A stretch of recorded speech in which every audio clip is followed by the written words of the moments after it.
अस्सलाम वालेकुम नाजरीन, मैं हनान फातिमा आसिफ बेबाक सच न्यूज में आपका इस्तकबाल करती हूँ। आइए देखते हैं आज की अहम खबर। अभी तक आपने हमारे चैनल आसिफ बेबाक सच न्यूज को यूट्यूब पर सब्सक्राइब नहीं किया है तो सब्सक्राइब कर लीजिए और लाइक शेयर कमेंट करना ना भूलें। आइए डालते हैं आज की अहम खबर पर एक नजर। अस्सलाम वालेकुम नाज़रीन, आसिफ बेबाक सच न्यूज़ में आप सभी का इस्तकबाल है। सभी मुसलमानों से अबदन गुजारिश है कि इस एक वीडियो को देखें और ज़रूर सुने और आगे तक शेयर करें। इस मलून को अरेस्ट करे तक हमें खामोश नहीं बैठना है। ये video Telangana state Narayanpet district town का है। इस मलून के हॉस्पिटल ऐश्वर्या नाम से है, जिसका owner doctor Rambabu, doctor Krishna, doctor Madan Mohan Reddy है, जो RSS के एजेंट है।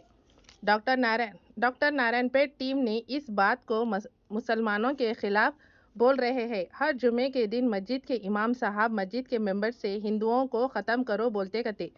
हम ये डिमांड करते हैं कि बाबा रामबाबू, आप बताओ कौन सी कुरान कौन सी हदीस में है, ये बताओ बाबा, वरना इसको अरेस्ट करो। मुसलमानों से गुजारिश है कि ऐसे क्रिमिनल माइंड रखने वाले डॉक्टर के पास आप मत जाओ। ऐसे क्रिमिनल माइंड के डॉक्टर्स कुछ भी कर सकते हैं, ऐसी जहनी के लोग, इसलिए आप लोग इस हॉस्पिटल को बॉयकॉट करिए। మనకు ఆశీర్వదిస్తున్నాం, కానీ మన ధర్మం మాత్రం పతనం వైపు పయనిస్తుంది. మన హిందువులపైన దాడులు జరుగుతున్నాయి. మన స్త్రీలను అత్యంత పాశవికంగా అనుభవిస్తున్నాం. ఈ మధ్యలో మనం బంగ్లాదేశ్ సంఘటన అందరూ చూసింటారు. ఇంచుమించుగా ఎంత ఘోరం, అది తలుసుకుంటేనే కనులు నీళ్ళు వస్తుంది. మరి మనం ఎంత చేసినా కూడా మనం ఎందుకు ఈ పతనం వైపు పయనిస్తున్నాం, మనం చేస్తున్న తప్పేంటిది అనే విషయాలు మనం కొన్ని ఆలోచన చేసుకోవాలి. మన పైన దాడులు చేసేది ముఖ్యంగా ముస్లిమ్సే. అంటే మనం ఇక్కడ స్ట్రాంగ్గా ఉన్నాము, నారాయణపేటలో కానీ ఇక్కడ కానీ అంతో ఇంతో మనము బలంగా ఉన్నాం కాబట్టి మన మీద వాళ్ళు దాడులు చేయట్లేదు. కానీ లేకుంటే మనం కూడా ఏదో ఒక రోజు పరిస్థితి మనకు వస్తుంది. అది అందరూ ఒప్పుకుంటున్న వాస్తవం. మనసులో ఆవేదన ఉంది. మన ఆడపిల్లలను, తల్లులను, చెల్లెళ్ళను ఇంత ఘోరంగా హింసిస్తున్నారు, ఏం చేయాలి అనే ఆలోచన వస్తుంది. కానీ ఏం చేయాలో తెలియట్లేదు.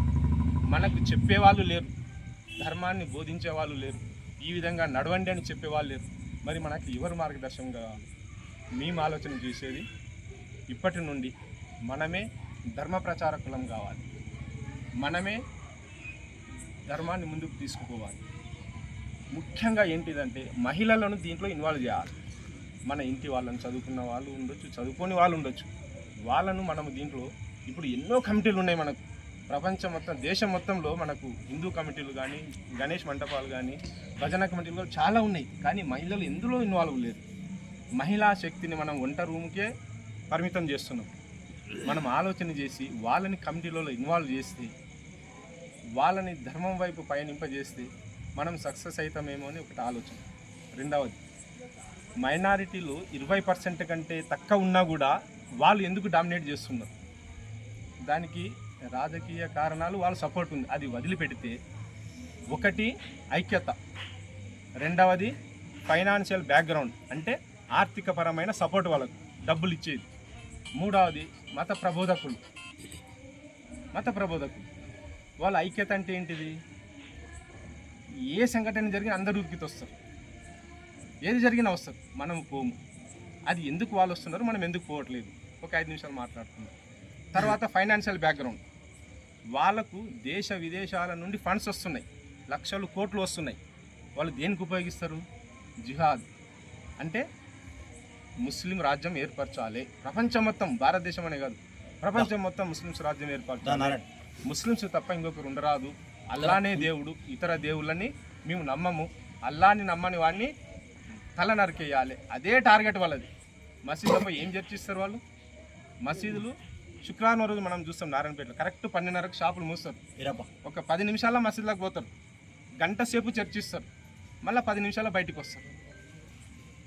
లోపల పోయి ఏమన్నా దేవుని ప్రార్థిస్తారా? లేదు.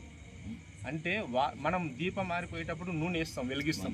వాళ్ళు కూడా వారానికి ఒకసారి వాళ్ళ యువకులలో ఎక్కడ వాళ్ళ ధర్మము తగ్గుతుందో అని మత ప్రబోధకులు, ఇమాములు కానీ ఇటువంటి వాళ్ళు వచ్చి వాళ్ళని రెచ్చగొడతారు.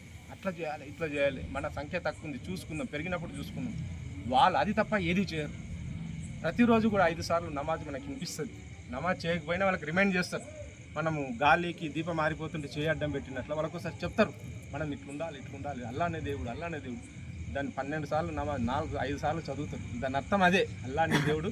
మనకు అర్థం కాదు కానీ మనం తెలుసుకోలేకపోయినాం. కానీ అల్లానే దేవుడు, ఇంకొక దేవుడు లేడు. రాముడు లేడు, కృష్ణుడు లేడు, ఈశ్వరు లేడు, శివుడు లేడు, గణపతి లేడు. ఇవ్వడన్నా మా అల్లా దేవుడు కాదంటే మనం నరికేయాలి. వాళ్ళ టార్గెట్ అది. దేశ విదేశాలలో జరుగుతుంది. మన భారతదేశంలో మన హిందుత్వం గట్టింది కాబట్టి అది ఇంకా నిలబడింది. మనం ఏం చేస్తున్నాం? గుడులకు పోయి ఏం చేస్తున్నాం?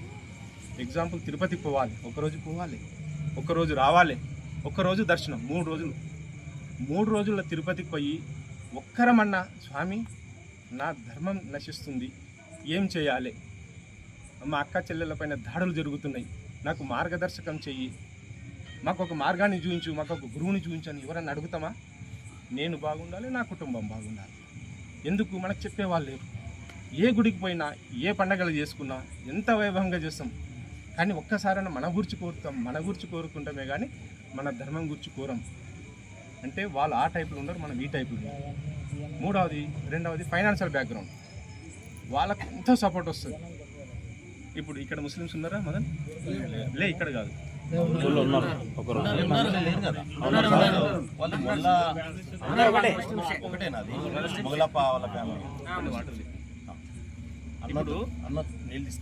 ఇప్పుడు నారాయణపేటలో కార్లు ఉన్నాయి చూడు, ఒక 10,000 మంది ముస్లిమ్స్ ఉన్నారు అనుకుందాం. వాళ్ళు ధర్మం కొరకు ఎంతమంది పైసలు ఇస్తారు అనుకుంటున్నారు? మీకు ఆలోచన ఉంటే చెప్పండి. 10,000 మంది ఉన్నారు. వాళ్ళు ధర్మం కొరకు ఎంతనో రూపాయి ఇస్తాడో 1000 ఇస్తాడో. కానీ 10,000 మందిలో ఎంతమంది ఇస్తారని మీరు అనుకుంటున్నారు? 9,000 మంది. ఇంకా అది కరెక్ట్. ఎందుకంటే రిక్షా తొక్కేటోడన్నా రోజు 200 సంపాదిస్తాడంటే 10% 20 తీసి మసీద్కి ఇస్తాడు. వాడు ఆ రోజు ఇస్తాడా, నెల తర్వాత ఇస్తాడా, సంవత్సరం తర్వాత ఇస్తాడు, కానీ ఇస్తాడు. ఉన్నోని స్థాయిలో ఇస్తాడు. 1 కోటి సంపాదించిందంటే వాడు 20 లక్షలు ఇస్తాడు, 10 లక్షలు ఇస్తాడు. 100 సంపాదించిందంటే 10 రూపాయలు ఇస్తాడు. వాళ్ళ ధర్మం అది. మనకు ఆ మధ్య రామ్ మనోహర్ మన హిందూ ధర్మం గురించి ప్రచారం చేస్తుంటాడు. కొన్ని వీడియోలు వచ్చినాయి.